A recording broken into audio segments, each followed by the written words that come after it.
I want to continue our conference. This first afternoon panel will explore what we call the global perspectives of the issue that we are dealing with. Dmitry Medvedev said just a few days ago, shortly after the signing of that agreement, with quotation marks, about the ceasefire in Syria, that we are close to the Cold War.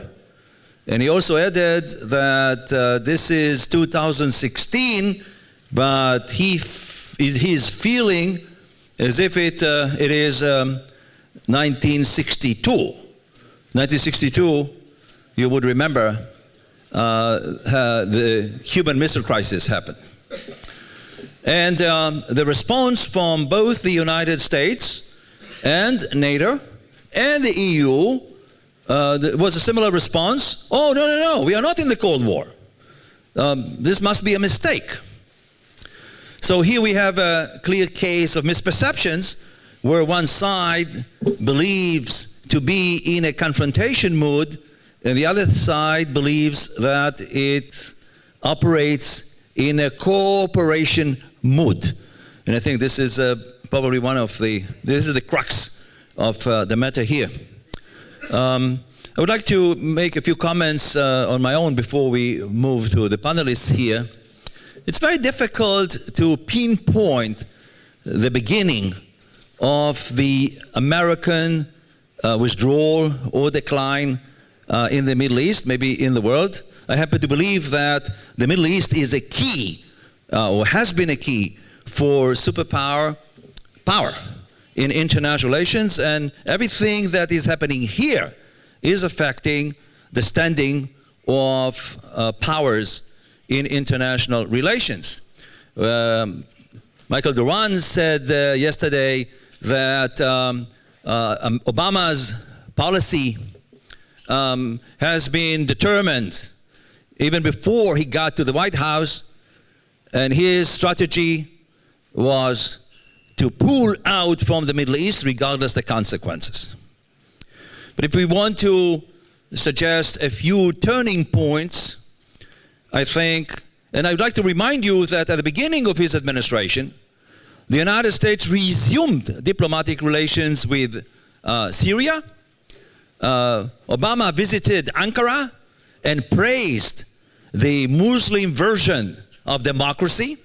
And then after a few more months, he went to Egypt and praised Obama to be the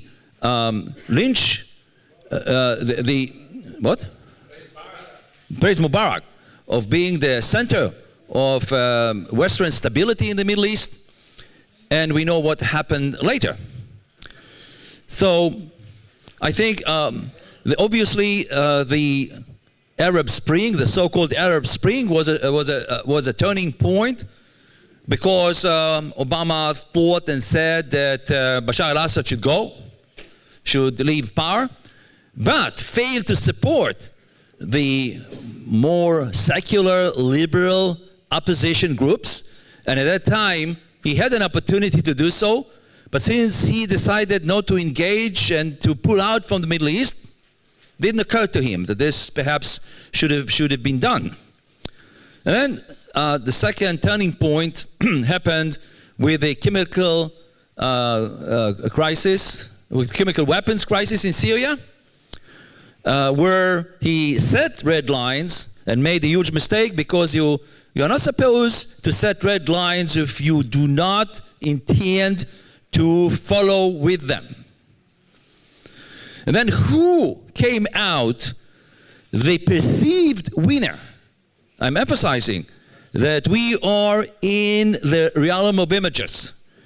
And images drive policies and positions. So the perceived winner was Putin. He was able to organize a deal, the dismantling of chemical weapons in return for the survival of Bashar Assad. Then so this was a turning point, which clearly demonstrated how the United States was either misperceiving or mishandling what was happening in Syria. And I think Syria is the major issue in this particular panel. So I think the road from the chemical weapons crisis to the Russian aggressive intervention in Syria was not that far. And what made it available was the nuclear deal. Suddenly, Iran became legitimate. Suddenly, Russia was able to create an alliance. With Russia, we had a big debate about it the other day, yesterday, whether or not this is an alliance or not. This is going to be a long-term alliance, a short-term alliance. It is an alliance. And it became possible because of the nuclear deal. Not only that, the nuclear deal will provide Iran with about $100 billion. Between 100 and 120 billion dollars. And what Iran is going to do with the money? Obama was thinking that part of the money will go to economic recovery so the moderates will be able to perhaps get more influence in Iran.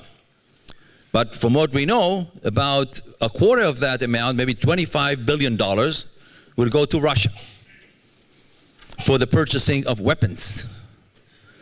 And so this is also somewhat diluting the sanctions that the EU and the United States have imposed on Russia as a result of the crisis in the Ukraine.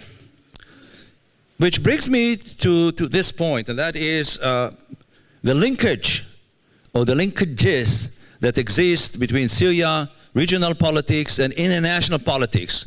All of them are tied together. And we will hear about the Russian motivation to intervene in Syria and Russian goals. We don't know much about the American goals because they keep changing almost on a daily basis. And but obviously, Russia has in mind a much larger design. And that design includes the Ukraine, it includes other parts of the Middle East, and includes the United States. So, to bomb, what Russia is saying, we bomb the Islamic terrorist organizations. What? That's okay. We're only three. So we have an argument with the members of the panel. I'll finish in 2 minutes.